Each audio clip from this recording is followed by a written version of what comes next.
بسم اللہ الرحمن الرحیم۔ سوال یہ ہوتا ہے، خبر کے غیر مشتق ہونے کی وجہ سے مطابقت اگرچہ ضروری نہیں تھی لیکن مستحسن ضرور تھی، تو امر مستحسن کو کیوں ترک کیا؟ سوال یہ ہوتا ہے، خبر کے غیر مشتق ہونے کی وجہ سے مطابقت اگرچہ ضروری نہیں تھی لیکن مستحسن ضرور تھی، تو امر مستحسن کو کیوں چھوڑا؟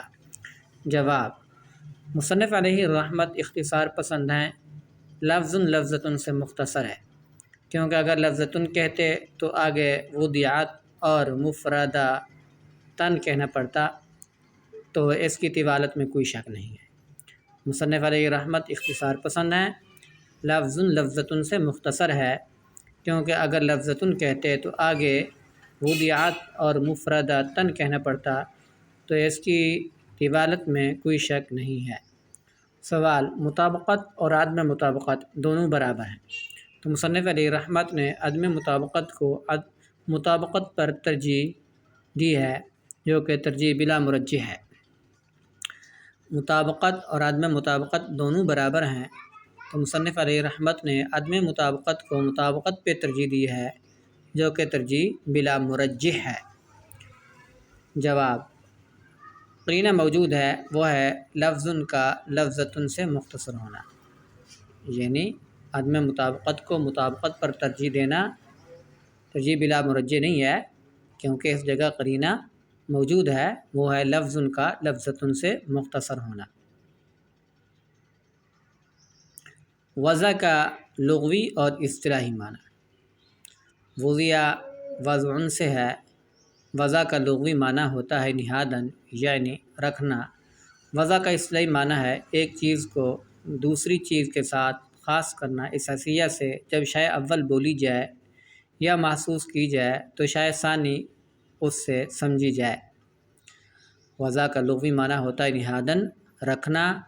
وضع کا اصطلاحی معنی ہے ایک چیز کو دوسری چیز کے ساتھ خاص کرنا، اس حیثیت سے جب شے اول بولی جائے یا شے اول محسوس کی جائے تو اس سے شے ثانی سمجھی جائے۔ اول سے مراد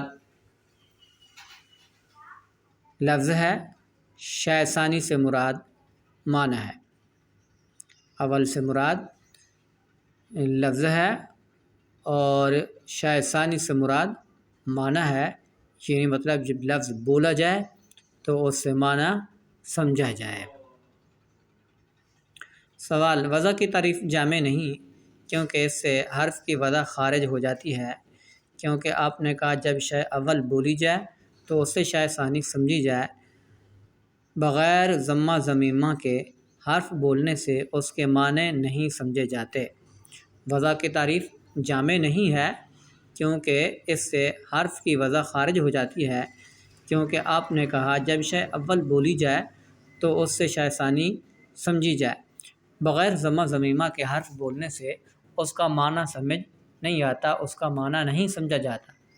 جواب: اطلاق سے مراد اطلاق صحیح ہے، یعنی بولنے سے مراد بولنا صحیح ہے، بلا ضمہ ضمیمہ اطلاق صحیح نہیں ہے، یا اطلاق سے مراد وہ اطلاق ہے جس کو اہل لسان اپنے مقاصد بیان کرتے وقت محاورات میں استعمال کرتے ہیں۔ اہل لسان حرف کو بغیر ضمہ ضمیمہ کے استعمال نہیں کرتے۔ اطلاق سے مراد اطلاق صحیح ہے، بلا ضمہ ضمیمہ کے اطلاق صحیح نہیں ہے، یا اطلاق سے مراد وہ اطلاق ہے جس کو اہل لسان اپنے مقاصد بیان کرتے وقت محاورات میں استعمال کرتے ہیں۔ اہل لسان حرف کو بلا ضمہ ضمیمہ کے استعمال نہیں کرتے، لہذا حرف کو جب ضمہ ضمیمہ کے ساتھ ملا کر استعمال کیا جائے گا تو اس کو بولنے سے اس کا معنی سمجھ آ جائے گا۔ معنی: معنی کا لغوی معنی ہے مراد لیا ہوا، معنی کا لغوی معنی ہے مراد لیا ہوا۔ اصطلاح میں ما یقصد بشیء، یعنی شے سے جو مراد لیا جائے وہ معنی ہے، شے سے جو مراد لیا جائے وہ معنی ہے۔ معنی کا لغوی معنی مراد لیا ہوا ہے۔ اصطلاح میں ما یقصد بشیء، شے سے جو مراد لیا جائے وہ شے کا معنی ہوتا ہے۔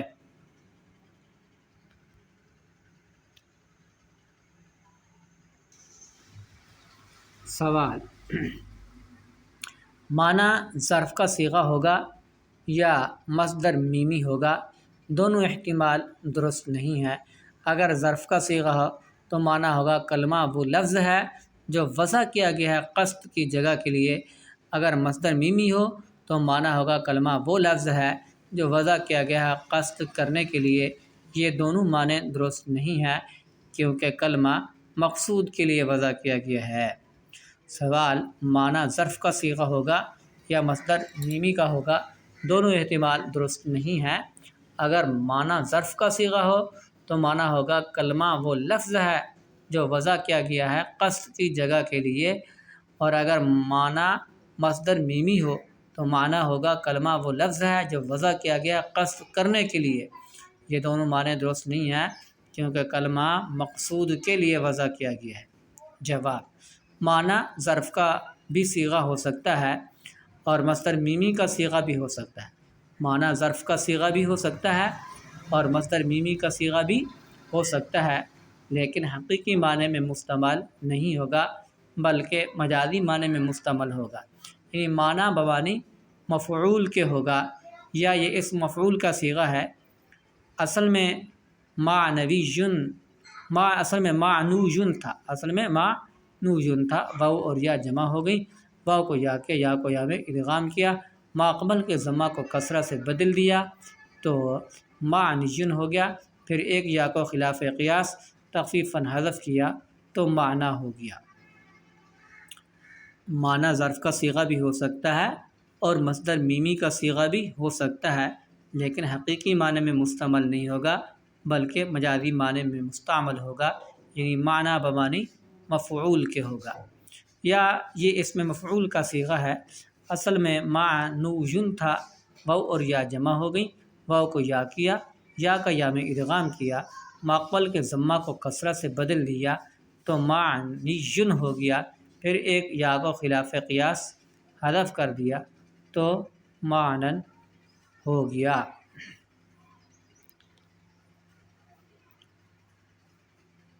معنی ہو گیا۔ سوال، وضع کے بعد معنی کا ذکر لغو ہے کیونکہ وضع میں معنی کا ذکر ہے۔ سوال، وضع کے بعد معنی کا ذکر لغو ہے کیونکہ وضع میں معنی کا ذکر ہو چکا ہے۔ جواب، وضع کے بعد معنی کا ذکر تجرید پر مبنی ہے۔ وضع کے بعد معنی کا ذکر تجرید پر مبنی ہے۔ تجرید یہ ہے لفظ کے معنی مطابقی کو چھوڑ کر معنی تضمنی مراد لیا جائے۔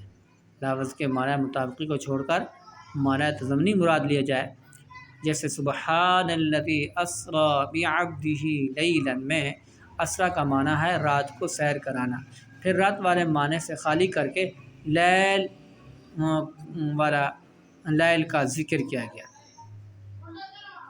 وضع کے بعد معنی کا ذکر تجرید پر مبنی ہے۔ تجرید یہ ہے کہ لفظ کے معنی مطابقی کو چھوڑ کر معنی تضمنی مراد لیا جائے، جیسے سبحان الذی اسری بعبدہ لیلا میں اسری کا معنی ہے رات کو سیر کرانا، پھر رات والے معنی سے خالی کر کے لیلا کا آگے ذکر کیا گیا۔